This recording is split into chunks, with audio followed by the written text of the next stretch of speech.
Telugu cinema అంటే అందులో ఖచ్చితంగా ఐటమ్ సాంగ్ ఉండాల్సిందే. దీన్ని దర్శకులు, హీరోలు, అభిమానులు ఓ కండిషన్ గా భావిస్తూ ఉంటారు. ఎంతో కాలంగా వస్తున్న ఆనవాయితీ ఇది. సినిమా ఎలా ఉన్నా సరే, సన్నివేశం డిమాండ్ చేసినా చేయకపోయినా సరే 2.5 గంటల సినిమాలో ఒక్క ఐటమ్ సాంగ్ అయినా ఉండాల్సిందే. ఈ సంప్రదాయాన్ని తెలుగులో ఏ డైరెక్టర్ మిస్ అవ్వరు. ఒకవేళ మిస్ అయితే ఫ్యాన్స్ నుంచి విమర్శలకు సిద్ధంగా ఉండాల్సి ఉంటుంది.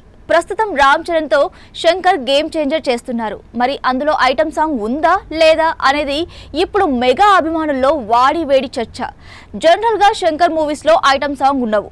ఐటమ్ భామ ఎక్కడా కనిపించదు కూడా. కానీ సినిమాలో రిజినెస్ కనిపిస్తుంది. పాటల కోసం కోట్ల రూపాయల సెట్లు వేయిస్తారు. అద్భుతమైన గ్రాఫిక్స్ ఉంటాయి. పాట డిమాండ్ చేసిందంటే ప్రపంచంలో ఏ ప్రాంతానికైనా వెళ్ళి అక్కడ పాట షూట్ చేసి రావడం అనేది శంకర్ స్టైల్.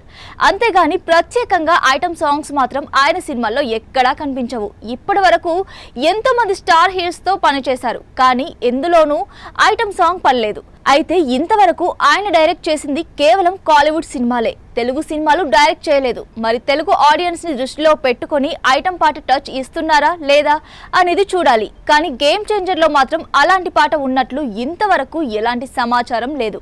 ఐటమ్ సాంగ్ పెడితే అందుకోసం ప్రత్యేకంగా హాట్ బ్యూటీని రంగంలోకి దించుతారు. అలాంటి హడావుడి గేమ్ చేంజర్ విషయంలో ఎక్కడా కనిపించడం లేదు. ఇప్పటికే మెగా అభిమానుల్లో పుష్ప 2లో కిసిక్ తరహా ఐటమ్ సాంగ్ మన హీరో సినిమాలో లేదంట అనే చర్చ జరుగుతుంది. ఉంటే బాగుండని కొంతమంది అంటుంటే శంకర్ సినిమాల్లో అందుకు ఛాన్సే లేదని ఫిక్స్ అయిపోయిన వాళ్ళు మరికొంతమంది.